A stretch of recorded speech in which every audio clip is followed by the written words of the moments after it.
All right, y'all, what's up and welcome to Teaching Tuesday. Today we are going to be discussing a sort of chord technique, a little harmonic trick, if you will. We're going to be in the key of G major, and I'll just play it first and tell you what it is later. So it sounds like this.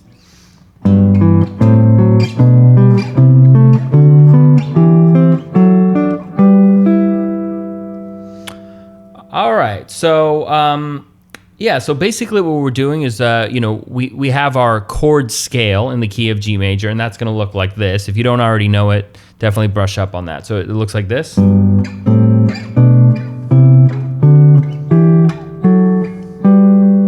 of sounds like Blackbird, right?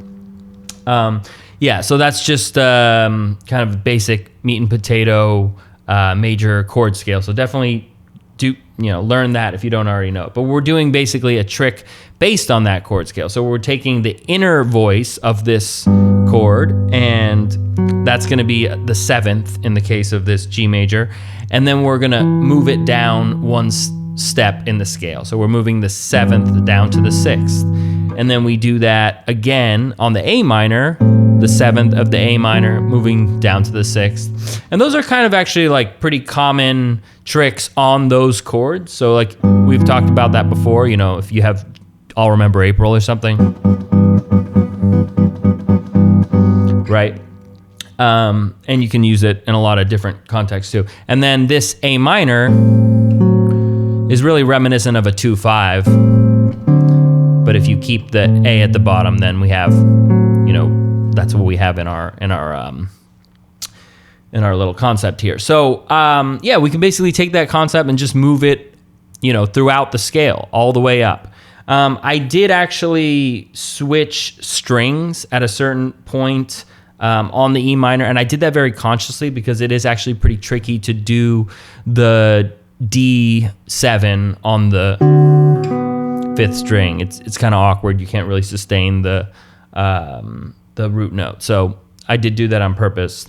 Okay, so now we're gonna discuss kind of a more advanced topic. We're gonna expand on that. So instead of just moving the inner voice once, we're gonna do it in an approach note to the second note. So it's gonna sound actually like this.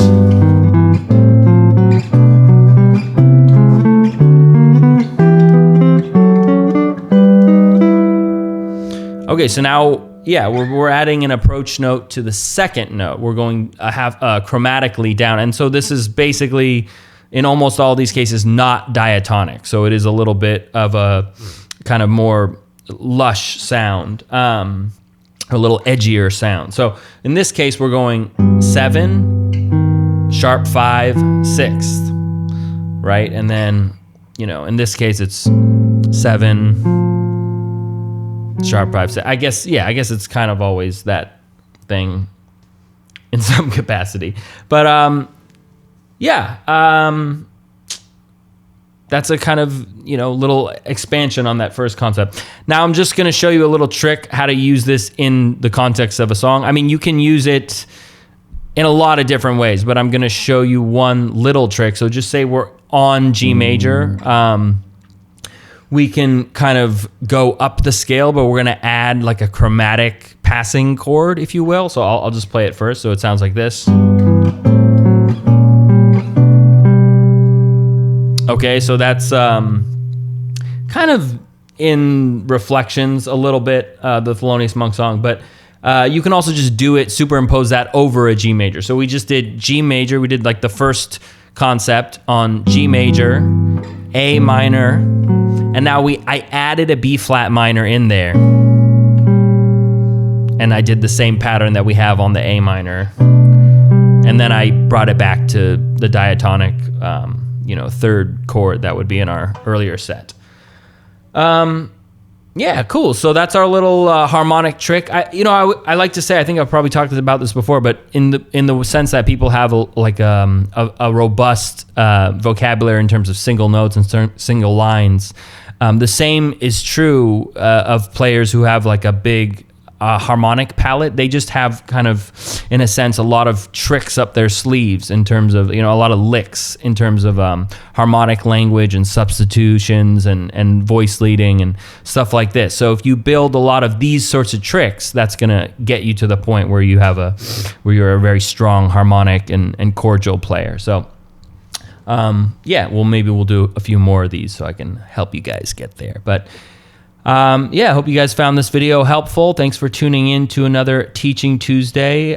Please like, comment, subscribe. As always, the PDF will be available on the Patreon, which is linked below. So definitely check that out if you're interested, if you can't follow along, if it's a little too fast, or if you just want it written out. Otherwise, thanks for tuning in, and I'll see you guys next Tuesday.